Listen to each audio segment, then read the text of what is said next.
মা সবচেয়ে অবহেলিত মানুষের নাম হচ্ছে মা। কথা ঠিক কিনা না?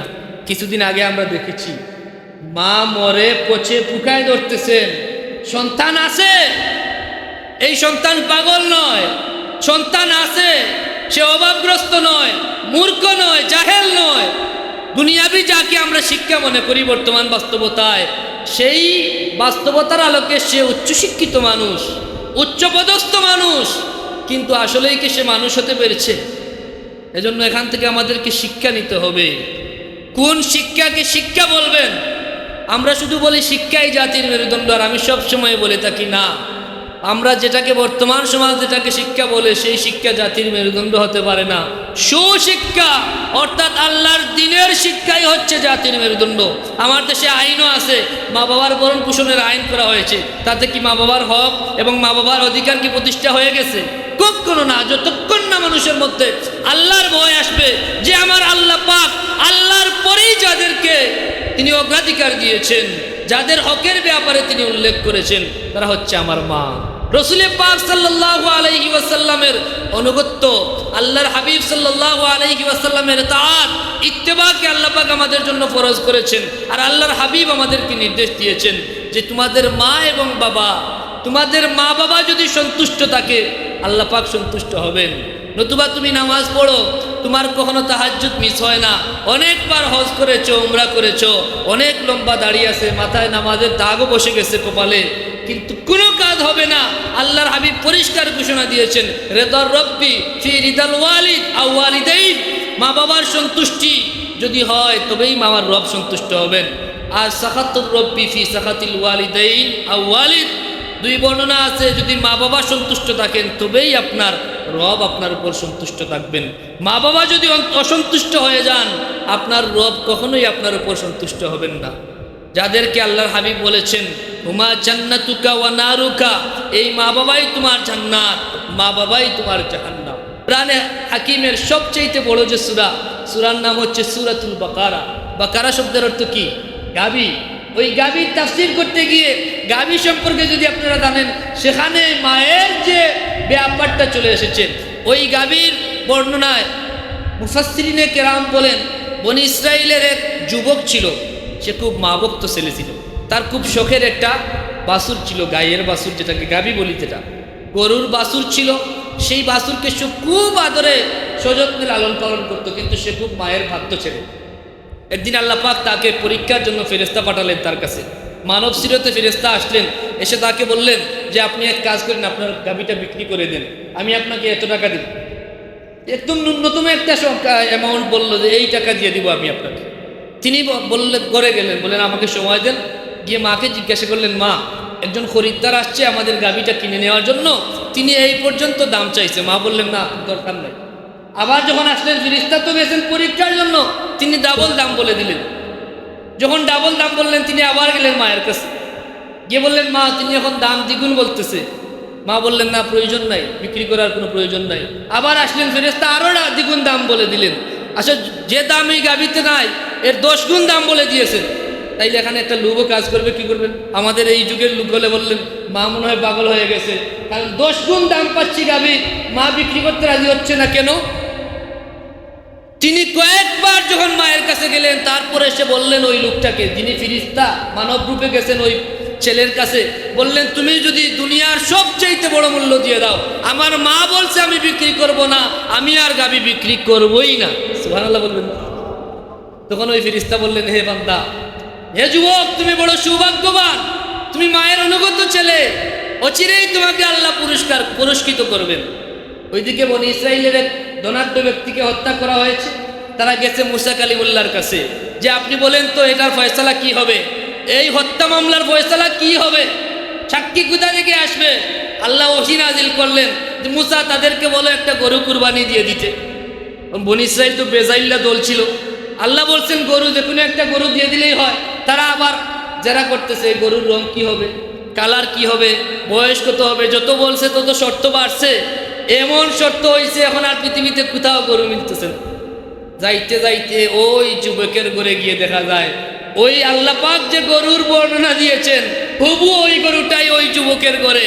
তখন যুবক বললেন, যে এই গরু বিক্রি করা হবে, গরুর সমমানের যদি স্বর্ণ দেওয়া হয়, গরুকে এক পাল্লায় তুলবেন আর এক পাল্লায় স্বর্ণ তুলবেন, সুবহানাল্লাহ বলবেন না? তখন তো তারা বাধ্য, এত বড় মীমাংসা, এটা হতেই হবে, আল্লাহর নির্দেশ। সাথে সাথে তারা গরুর সমওজনের স্বর্ণ দিয়ে ওই যুবকের কাছ থেকে গরুটা কিনে নিলেন, সুবহানাল্লাহ বলবেন না? দেখেন এখানে কিছু আগে যদি ওই যুবক চিন্তা করতো যে আমাকে কত বিরাট লস হয়ে গেছে, মা বুঝতেছেন না, তিনি অবাধ্য হয়ে বিক্রি করে দিলে তো সব দায়িত্ব, কিন্তু ওই পরীক্ষায় উত্তীর্ণ হয়েছে, বাহ্যিকভাবে দেখা গেছে যে এখানে বিশাল লস হয়ে গেছে, অনেক মূল্য দেওয়ার পরও মা বিক্রি করতে রাজি হচ্ছেন না, আল্লাহ কিভাবে পুরস্কৃত করলেন? এভাবে যুগে যুগে অনেক ঘটনা আছে। মা বাবার দোয়া, মা বাবার খেদমতের ফসল আল্লাহ পাক জমিনেও দিয়ে থাকেন, পরকালে তো দিবেনই নিশ্চয়ই, জমিনেও আল্লাহ পাক মা বাবার খেদমতের বদৌলতে মানুষকে দুনিয়ায়ও শান্তি দেন, ইজ্জত দেন। এভাবে অনেক ঘটনা, অনেক নজির আছে। সময় স্বল্পতার জন্য আমি বিস্তারিত বলতে পারলাম না। আমার অনুরোধ হবে, বাবা, যাদের ঘরে মা আছে, যাদের ঘরে বাবা আছে, আমরা আল্লাহর কাছে সাহায্য চাইব আর সর্বোচ্চ নিজের প্রচেষ্টা চালিয়ে যাব, আমার তারা যেন কখনোই আমার বাবার কোনো অন্তরে কোনো কষ্ট না আসে, মায়ের অন্তরে যেন আমার প্রতি। আমরা আমাদের পরিচয় হচ্ছে আমরা আল্লাহর গোলাম, আল্লাহর বান্দা, এটাই আমাদের সবচেয়ে বড় পরিচয়। আমরা ঈমানদার।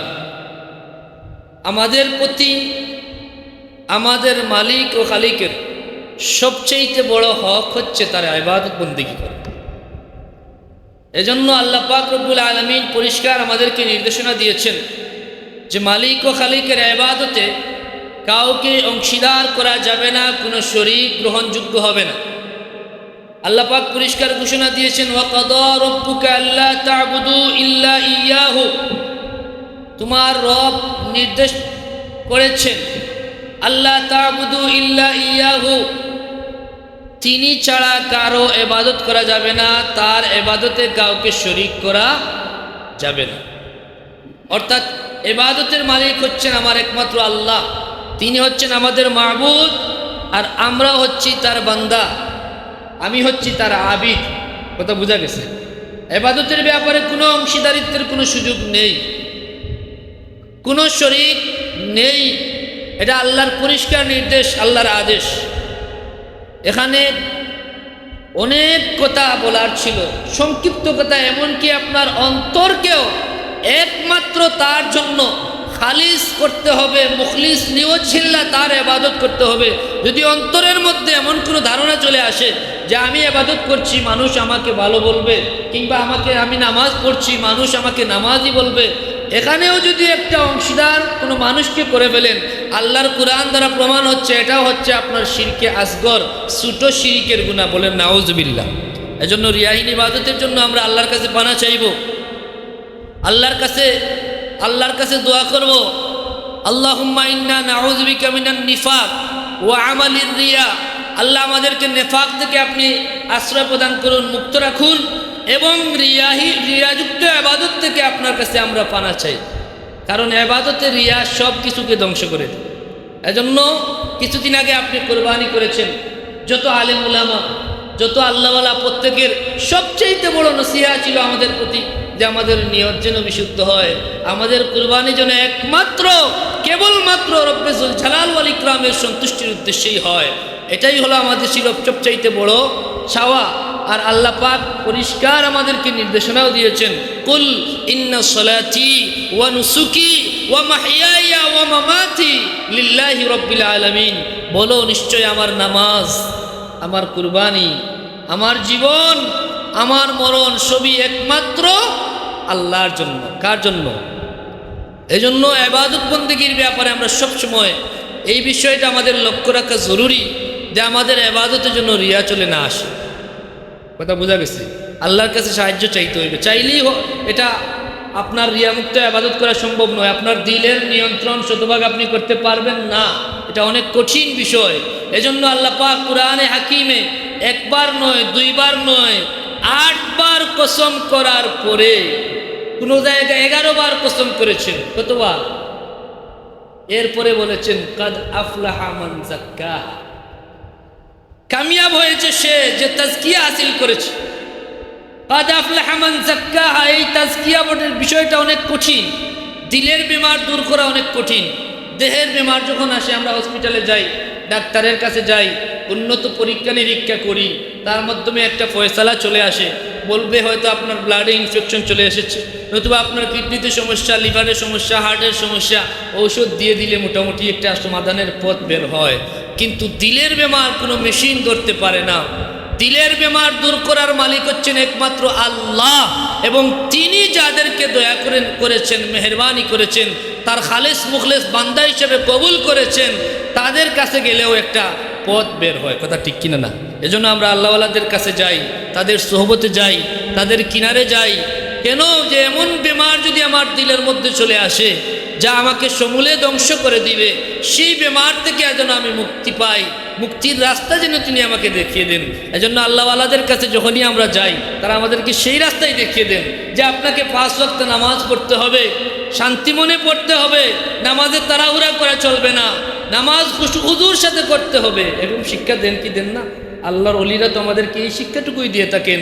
মানুষের অকল্যাণ চাওয়া যাবে না, মানুষের ক্ষতি করা যাবে না, হিংসা অন্তরে রাখা যাবে না। এই যে দিলের বিমারের ট্রিটমেন্ট তারা দিয়ে থাকেন, এটা আমাদের সবচেয়ে গুরুত্বপূর্ণ বিষয় জীবনের।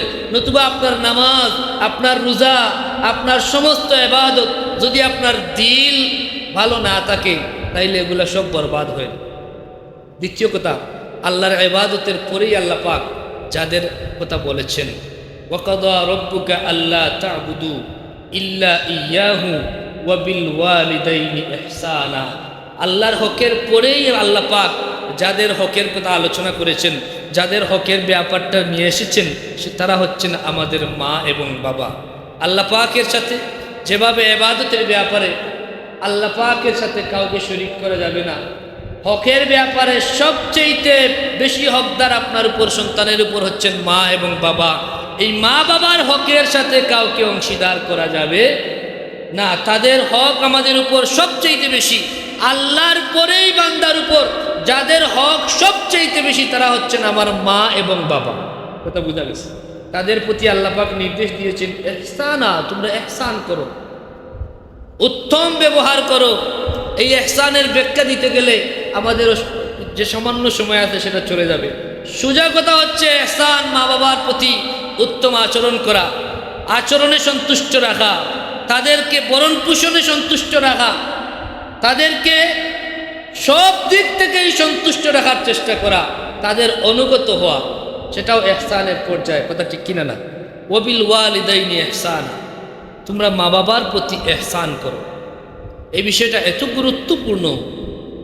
রাসূল পাক সাল্লাল্লাহু আলাইহি ওয়াসাল্লামের দরবারে সাহাবায়ে কেরামের এমনও নজির আছে, সাহাবী আসছেন, ইয়া রাসূলুল্লাহ, আমি আপনার হাতে বায়াত করতে চাই, আমি জিহাদের বায়াত নিতে চাই। আল্লাহর রাসূল সাল্লাল্লাহু আলাইহি ওয়াসাল্লাম প্রশ্ন করলেন, তোমার কি মা বাবা জীবিত আছে? অনেক হাদিস আছে, সময় সংক্ষিপ্তের জন্য শুধু মূল কথাগুলো বলছি। কেউ বলছেন, হ্যাঁ জি জি ইয়া রাসূলুল্লাহ, আমার মা বাবা জীবিত আছেন, তুমি তাদের খেদমত করো। এই হাদিস থেকে আমরা বুঝতে পারলাম জিহাদ থেকেও আল্লাহর হাবিব রাহমাতুল্লিল আলামিন মা বাবার খেদমতকে গুরুত্ব দিয়েছেন বেশি। আল্লাহর রাস্তায় জিহাদের চাইতে গুরুত্ব দেওয়া হয়েছে মায়ের খেদমতকে। আপনি আল্লাহ খুঁজতে 40 দিনের চিল্লায় গেলেন, আর ওইদিকে আপনার মা ঠিকমতো তার ভরণ পোষণ পেল না, এই চিল্লা আপনার কোনো কাজে আসবে না। আল্লাহর রাস্তায় জিহাদের চাইতেও মা বাবার খেদমতকে গুরুত্ব দিয়েছেন রাহমাতুল্লিল আলামিন সাল্লাল্লাহু আলাইহি ওয়াসাল্লাম। অনেক হাদিস আছে, মায়ের খেদমত করো। তোমার মা কি জীবিত আছে? জিহাদের বায়াত নেন নাই, বলছেন যাও তোমার মায়ের খেদমত করো। সুবহানাল্লাহ বলবেন না? সাহাবী আরজ করলেন, ইয়া রাসূলুল্লাহ, আমার কাছ থেকে সবচেয়ে উত্তম ব্যবহার পাওয়ার উপযোগী মানুষটা কে? আল্লাহর হাবিব জবাব দিলেন, উম্মুকা, তোমার মাই হচ্ছেন তোমার কাছে সবচেয়ে উত্তম আচরণের হকদার। সাহাবী আরজ করলেন, ইয়া রাসূলুল্লাহ, ইয়া হাবিব আল্লাহ, সুম্মা মান?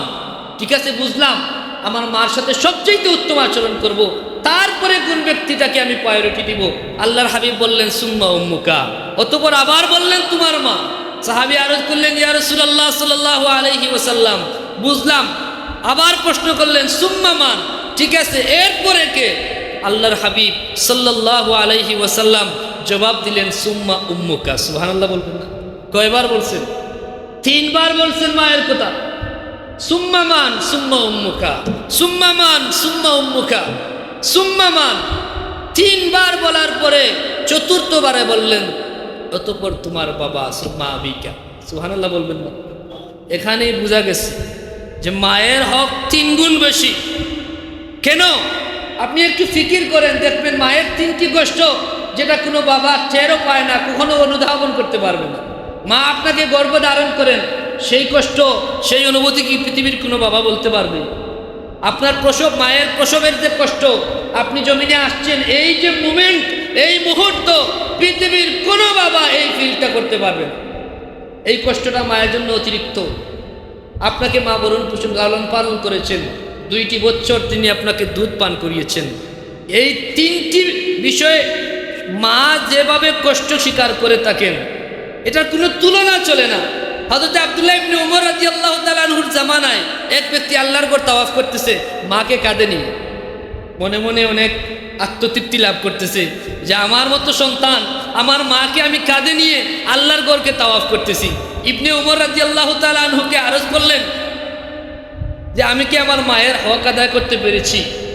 আল্লাহর নবীর সাহাবী জবাব দিলেন, তুমি আল্লাহর ঘর তাওয়াফ করতেছো মাকে কাঁধে নিয়ে, আর তুমি ভাবতেছো যে তোমার মায়ের হক আদায় হয়ে গেছে।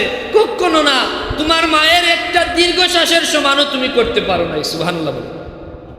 তিনি যে তোমাকে জমিনে তুমি আগমন করেছো, তোমার জন্মের সময় তিনি যে কষ্ট পেয়েছেন, তার একটি শ্বাসের বিনিময়ে তুমি এখনো হক আদায় করতে পারো নাই। সেটাই হচ্ছে মায়ের হক। অথচ দেখা যায় বর্তমান সমাজ ব্যবস্থায় মা সবচেয়ে অবহেলিত মানুষের নাম হচ্ছে মা। কথা ঠিক কিনা না? কিছুদিন আগে আমরা দেখেছি মা মরে পচে পুকায় ধরতেছেন, সন্তান আছে, এই সন্তান পাগল নয়, সন্তান আছে, সে অভাবগ্রস্ত নয়, মূর্খ নয়, জাহেল নয়। দুনিয়াবি যাকে আমরা শিক্ষা মনে করি বর্তমান বাস্তবতায়, সেই বাস্তবতার আলোকে সে উচ্চশিক্ষিত মানুষ, উচ্চপদস্থ মানুষ, কিন্তু আসলেই কি সে মানুষ হতে পেরেছে? এজন্য এখান থেকে আমাদেরকে শিক্ষা নিতে হবে। কোন শিক্ষাকে শিক্ষা বলবেন?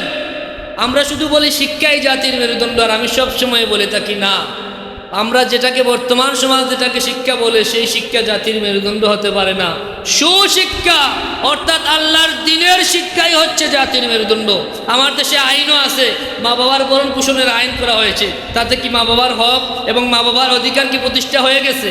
কখনো না। যতক্ষণ না মানুষের মধ্যে আল্লাহর ভয় আসবে যে আমার আল্লাহ পাক, আল্লাহর পরেই যাদেরকে তিনি অগ্রাধিকার দিয়েছেন, যাদের হকের ব্যাপারে তিনি উল্লেখ করেছেন, তারা হচ্ছে আমার মা। রাসূল পাক সাল্লাল্লাহু আলাইহি ওয়াসাল্লামের অনুগত্য, আল্লাহর হাবিব সাল্লাল্লাহু আলাইহি ওয়াসাল্লামের তাআত ইত্তেবাকে আল্লাহ পাক আমাদের জন্য ফরজ করেছেন। আর আল্লাহর হাবিব আমাদেরকে নির্দেশ দিয়েছেন যে তোমাদের মা এবং বাবা, তোমাদের মা বাবা যদি সন্তুষ্ট থাকে, আল্লাহ পাক সন্তুষ্ট হবেন।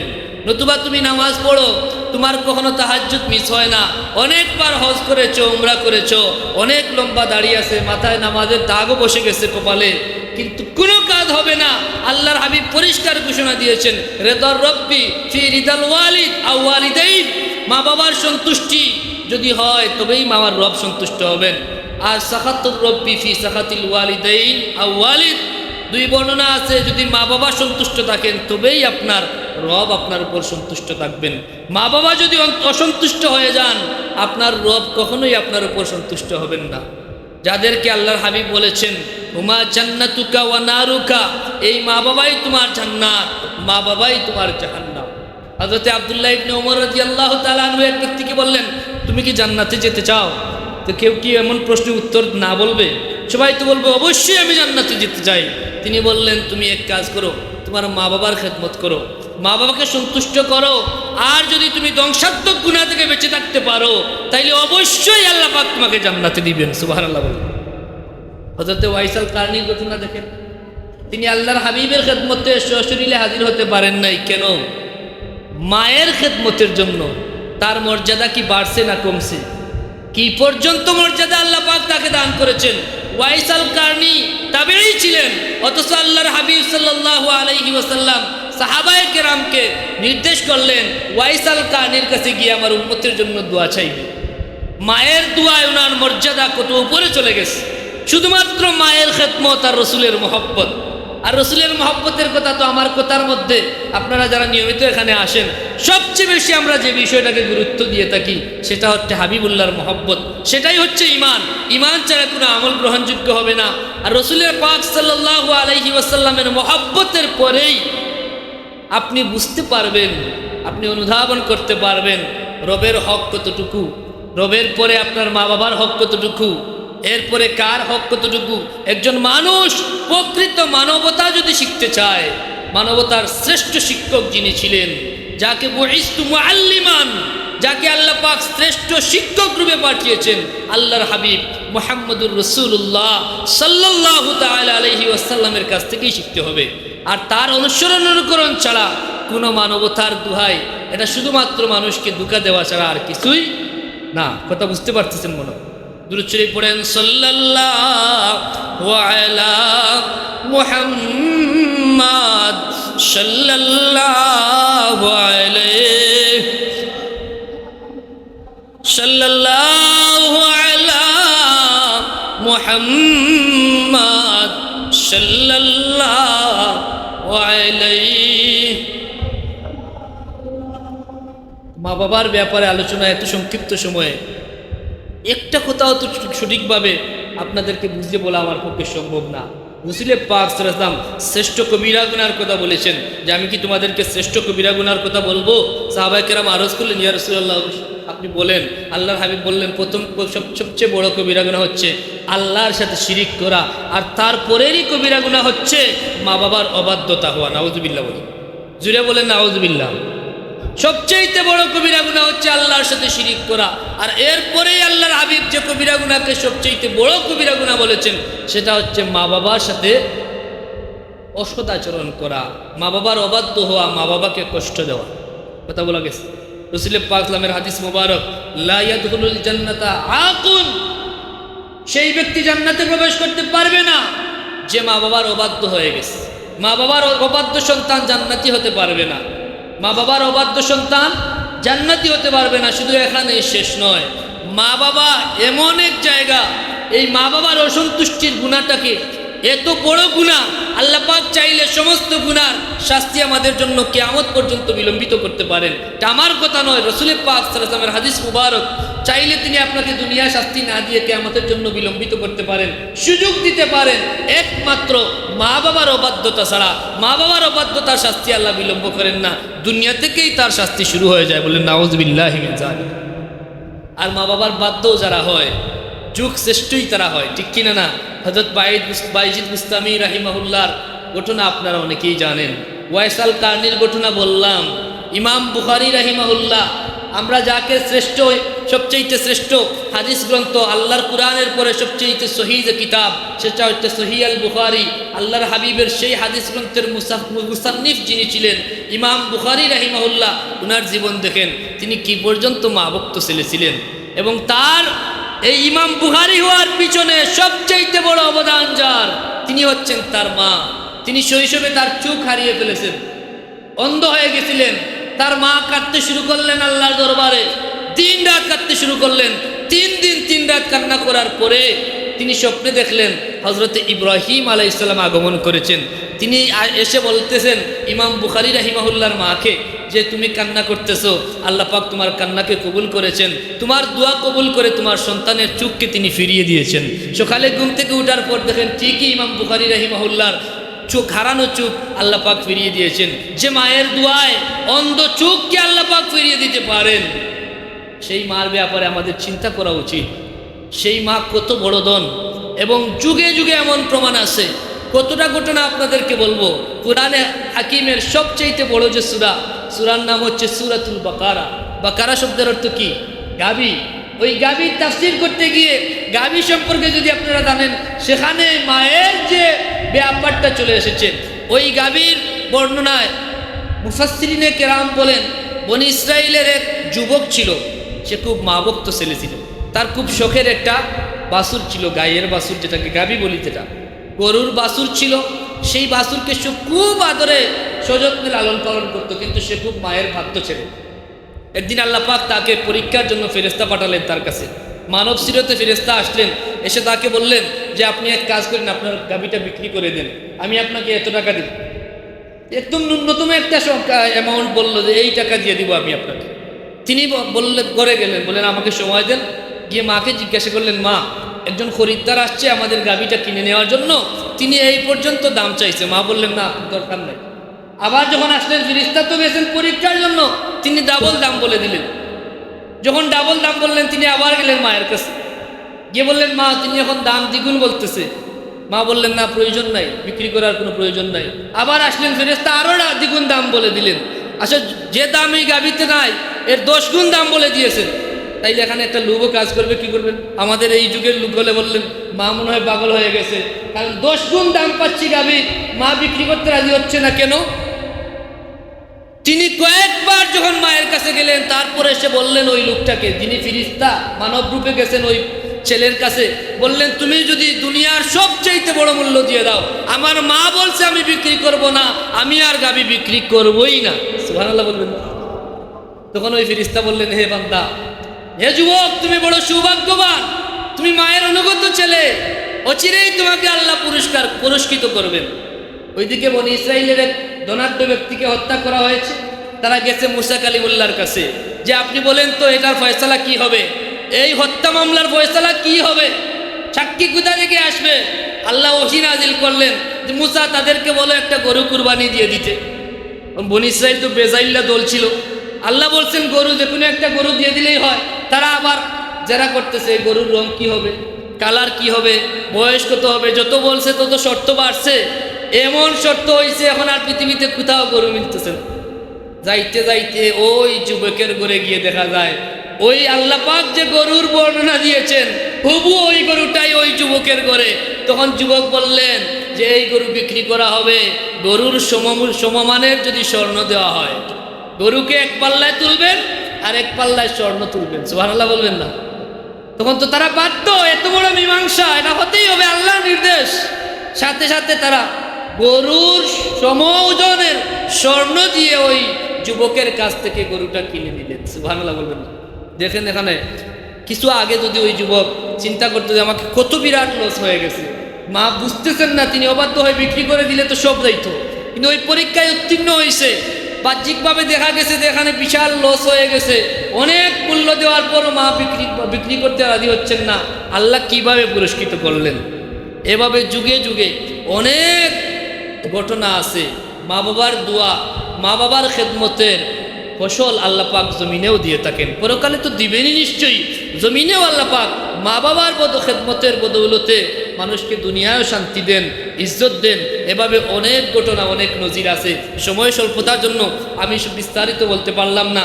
আমার অনুরোধ হবে, বাবা যাদের ঘরে মা আছে, যাদের ঘরে বাবা আছে, আমরা আল্লাহর কাছে সাহায্য চাইব আর সর্বোচ্চ নিজের প্রচেষ্টা চালিয়ে যাব।